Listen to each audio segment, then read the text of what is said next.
find anything good in there? I'm looking at the funnies. Well, then you did find something good. I did.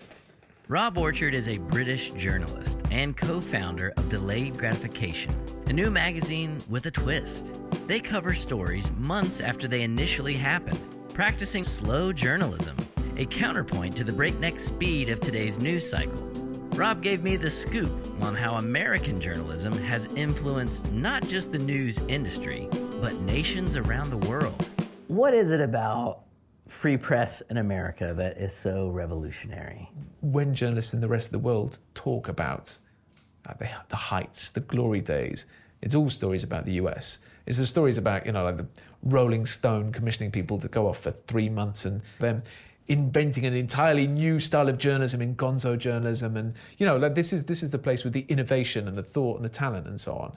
There were all these landmark moments that took place here that then had ramifications for the rest of the world. So, Associated Press, bringing in these ideas of objectivity and impartiality. These came out through kind of the wires and then through Columbia School of Journalism, names to conjure with like Watergate and so on.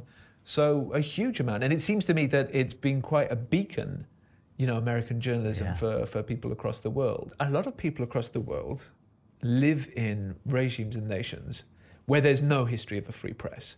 And they look longingly at a nation where it was actually written into the Constitution. Thomas Jefferson had this famous thing where he said, if you give me the choice between government without newspapers or newspapers without government, I'll take the latter. That's a pretty bold statement, right? And then you've got this freedom of the press, freedom of expression built in. It's a super powerful idea, and it's an idea that needs defending because it's not an idea that is necessarily like widely applied across the world. One thing that a free press offers is a diversity of voices. You have the opportunity for someone to say things against your own government. What good does that do? I think it's absolutely fundamental. At its best, it can be a release valve for tensions in society. And one of the great things about the internet has been that it has broken the stranglehold of a small cabal of mainly whites, mainly male journalists and editors in London and New York, basically being the medium through which all news is processed. And it's opened it up to everybody. Everybody who's got like a brain and a smartphone can now participate. That's really, really exciting. For journalists also, this digital revolution has been extraordinary. So you can now contact people who have been in the heart of the stories on the other side of the world, and you can just kind of look them up on social media, get in touch and interview them. That has never been available to any previous generation of journalists.